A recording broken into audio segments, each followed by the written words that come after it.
अध्यात्म विज्ञान, नई दृष्टि, नई खोज। देखिए, सुनिए और समझिए। अध्यात्म विज्ञानी पूज्य स्वामी श्री कमलेशानंद जी के निर्देशन में सनातन सत्य का अनुसंधान कर जीवन को प्रकाशित करें। हम वैज्ञानिक युग में जी रहे हैं। आज विज्ञान चरम सीमा पर है और ऐसा कहा जाता है कि विज्ञान गति देता है और अध्यात्म जो है वह दिशा देता है। तो आपने बहुत ही सुंदर विषय लिया है, अध्यात्म और विज्ञान।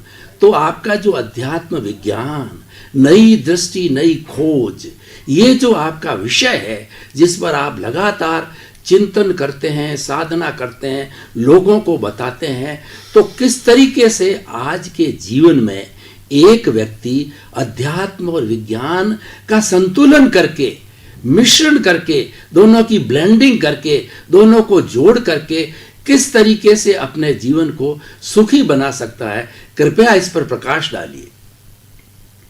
सबसे पहली बात यह है कि आध्यात्म विज्ञान और भौतिक विज्ञान, material science and spiritual science, ये दोनों साइंस है जो दुनिया में चलता है।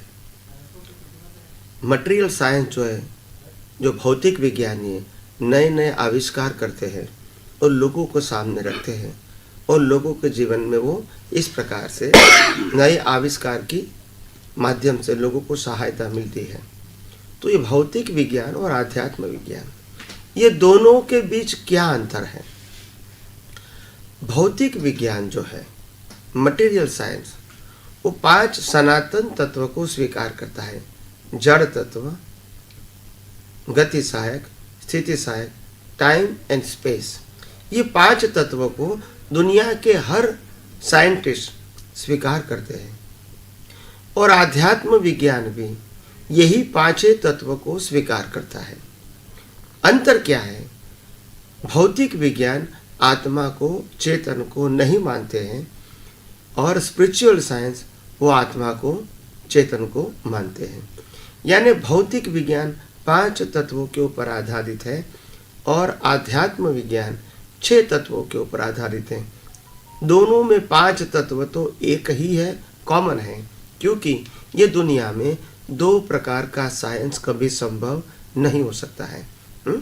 तो भौतिक विज्ञान में 5 तत्व के ऊपर ये दुनिया की जो बाह्य चीज है वो कैसे बनती है, कैसे चलती है, इसका प्रिंसिपल क्या है, वो बताते हैं वैज्ञानिक। और आध्यात्म विज्ञान है, वो 5 तत्व के अलावा आत्मा क्या है, चेतन क्या है, वो बताता है। तो चेतन आएगा तो उसके अंदर आएगा, जब चेतन तत्व आएगा तो उसके अंदर आएगा कर्म का सिद्धांत, पुनर्जन्म का सिद्धांत आएगा, सनातन सुख की बात आएगी और मोक्ष की बात आएगी, कर्म और कर्म फल की बात आएगी। अगर आत्मा को निकाल दिया जाएगा तो ये सब बातें नहीं आएगी, न चेतन की बात आएगी, न कर्म की बात आएगी, न कर्म फल की बात आएगी, न पुनर्जन्म की बात आएगी। तो कहने का मतलब यह है कि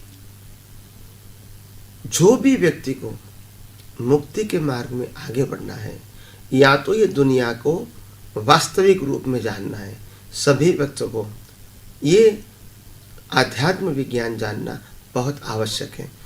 और ये जानने से ही राग, द्वेष, क्रोध, मान, माया, लोभ और अज्ञानता निकालने का यही श्रेष्ठ साधन है।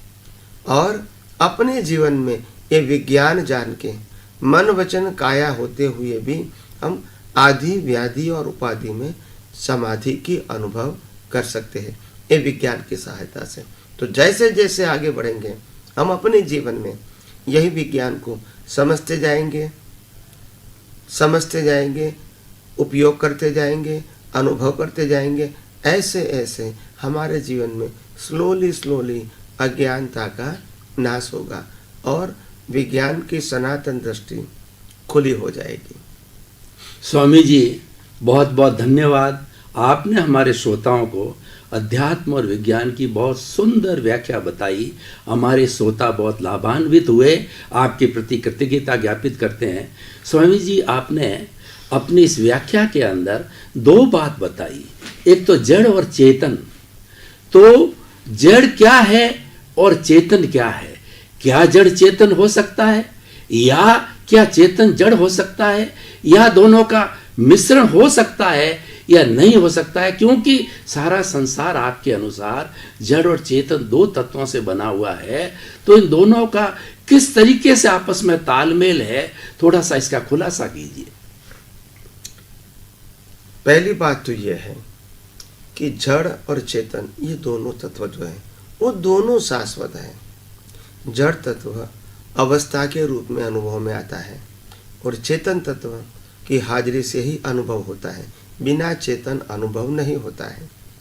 तो जो भी ज्ञान है, जो जानकारी है और जो अनुभव है, फीलिंग, ये सब आत्मा तत्व की हाजिरी से ही होता है। जड़ तत्व को फीलिंग नहीं होती है और जड़ तत्व से ज्ञान नहीं प्रकट होता है। तो जड़ तत्व खुद ज्ञान नहीं पा सकता है, तो चेतन तत्व है तभी तो ज्ञान होता है। तो ये जड़ और चेतन दोनों मुख्य तत्व है। तो दोनों तत्व का अपना अपना एक रोल है। चेतन तत्व का रोल क्या है? चेतन तत्व का एक ही रोल है, स्व पर प्रकाशक। खुद तो प्रकाशित है ही और पूरे ब्रह्मांड को और सभी अवस्थाओं को प्रकाशित करने की क्षमता आत्मा में है, प्रकाशित करना। और चेतन तत्व है, चेतन तत्व का ये प्रकाशित करना इनका स्वभाव है। ये जो जड़ तत्व है, जड़ तत्व से अवस्थाएं बनती हैं जिससे भुगतान होता है। ये हमारा जो शरीर है वो शरीर भी जड़ तत्व से बना है, मगर कौन सा जड़ तत्व है? तो के पृथ्वी, पानी, वायु, अग्नि और आकाश, ये पंच महाभूतों से हमारा शरीर बना है, मगर उसका एक नाम है जड़ तत्व। तो ये जड़ तत्व से बना है। दूसरी बात, जो मन वचन काया से जो कर्मों के भुगतान करते हैं वो भी जड़ तत्व का सहारा, तत्व के सहाय से होता है। तो हर अवस्था में जड़ तत्व चाहिए और इसका ज्ञान और अनुभव करने के लिए आत्मा चाहिए। तो इसलिए दोनों का रोल अलग अलग है। जड़ तत्व से अवस्थाएं बनती है और चेतन तत्व की हाजिरी से अवस्था का ज्ञान होता है, अवस्था का अनुभव होता है। ऐसे जड़ और चेतन ये दोनों तत्व से ये संसार एक्टिव जैसा लगता है। और धीरे धीरे आगे के तत्व कैसे काम में आते हैं वो धीरे धीरे मैं बताता रहूँगा। स्वामी जी बहुत बहुत धन्यवाद। आपने अभी बताया कि चेतन तत्व की हाजिरी से ये जड़ तत्व एक्टिव होता है और चेतनवत होता है। तो कृपया बतावें कि ये चेतन और जड़ को आपस में मिश्रण होने की या मिलने की क्या आवश्यकता पड़ी, और ये दोनों कब से मिले और इनका कब से आपस जो है ये संपर्क चला आ रहा है, और ये दोनों आपस में जब संपर्क में हैं जड़ और तत्व, तो दोनों क्या चाहते हैं? दोनों साथ रहना चाहते हैं या दोनों अलग अलग होना चाहते हैं? इस पे थोड़ा विस्तार से प्रकाश डालिए। तो ये जड़ और चेतन दोनों तत्व जो है वो इस संसार में एक दूसरे के पूरक है। यानी इस संसार में जड़ तत्व है वो भी स्वतंत्र नहीं है और चेतन तत्व है वो भी स्वतंत्र नहीं है, जहाँ तक इस संसार में है वहाँ तक। क्योंकि इस संसार में चेतन तत्व अकेला नहीं हो सकता है। अगर चेतन तत्व अकेला है तो सिर्फ सिद्ध क्षेत्र में है जहाँ जड़ तत्व नहीं है। और ये जड़ तत्व है, जड़ तत्व से ही अवस्था बनी है, यानी मन वचन काया भी जड़ तत्व से बना है और सभी प्रकार की अवस्था भी जड़ तत्व से बनी है। तभी तो हम इसकी भुगतान कर सकते हैं। तो कहने का मतलब ये है, चेतन के बिना भुगतान नहीं है और जड़ तत्व के बिना भुगतान का अनुभव नहीं है। तो दोनों का कॉम्बिनेशन है। मगर जड़ तत्व और चेतन तत्व दोनों साथ में रहने से क्या होता है? एक नया तत्व खड़ा होता है जिसको कहते हैं प्रतिष्ठित आत्मा। इसका दूसरा नाम है लाइव ईगो। इसका तीसरा नाम है मिश्र चेतन। यानी ये जो तीसरा तत्व है वो जड़ भी नहीं है, चेतन भी नहीं है, दोनों का मिश्रण है, जड़ और चेतन। इसलिए उसको मिश्र चेतन बोलते हैं और प्रतिष्ठित आत्मा भी बोलते हैं। हर व्यक्ति अपनी सोच के मुताबिक, समझ के मुताबिक, अपनी बुद्धि के माध्यम से, अपने ज्ञान के माध्यम से ये दुनिया को देखकर, संजोगों को देखकर जो भाव करता है, इससे कर्म बनते हैं। भाव से भव बनता है तो भाव से ही कर्म बनता है और कर्म से कर्म फल के लिए भव बनता है।